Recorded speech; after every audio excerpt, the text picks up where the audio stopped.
পাবো তাহার দেখা দূরে পরাণে নাচি।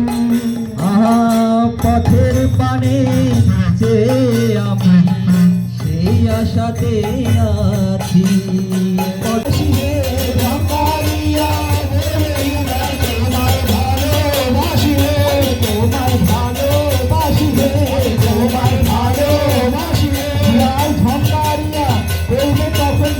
আমি তোমায় ভালোবাসি রে ভান্ডারিয়া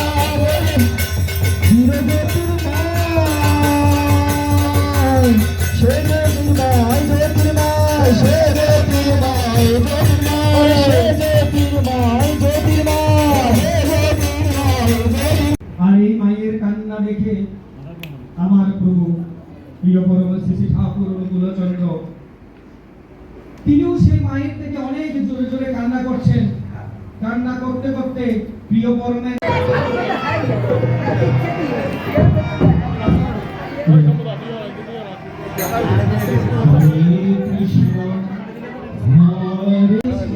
অনুকূলচন্দ্র বলছেন, পূজা পাঠ তুই যতই করিস ফুল তুলসী দুর্বা দলে, অনুশীলনী কৌশল ছাড়া ফল হবে না কোনো কালে। তাই আমরা সরস্বতী পুজো করছি আর আমার ঘরের ছেলেটি বড় বড় A- পাচ্ছে, পেন পাচ্ছে। আমরা লক্ষ্মী পুজো করছি, আমাদের ঘরে ধন সম্পদ সব হয়ে যাচ্ছে আর ওদের বাড়ছে। আমরা সিদ্ধিদাতার গণেশের পুজো করলাম অথচ জানলাম না এই সিদ্ধিদাতা গণেশের মস্তকটা হাতির মতো কেন। কতগুলো গল্প সাজিয়ে রাখলাম, শিব ঠাকুর তার ছেলেকে মেরে দিয়েছে, ভগবান ঠাকুর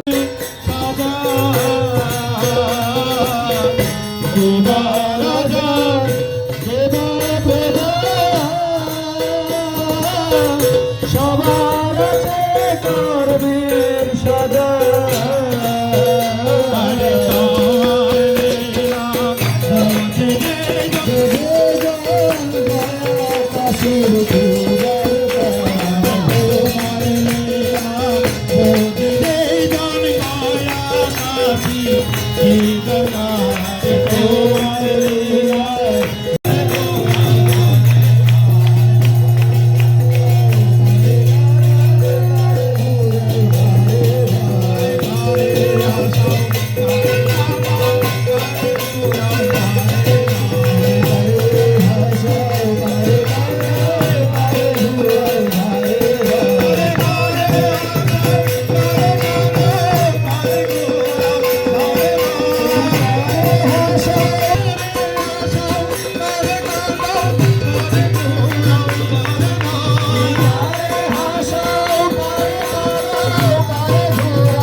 সেই বৈদ্যনাথ শিব ঠাকুর।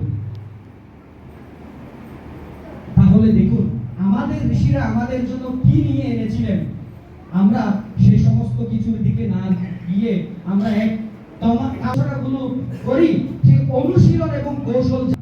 যিনি তার স্বামী নিন্দা সইতে না পেরে দক্ষ যজ্ঞে আহুতি দিয়েছিলেন। স্বামী দেবতাকে মাথার উপরে রাখা হয়।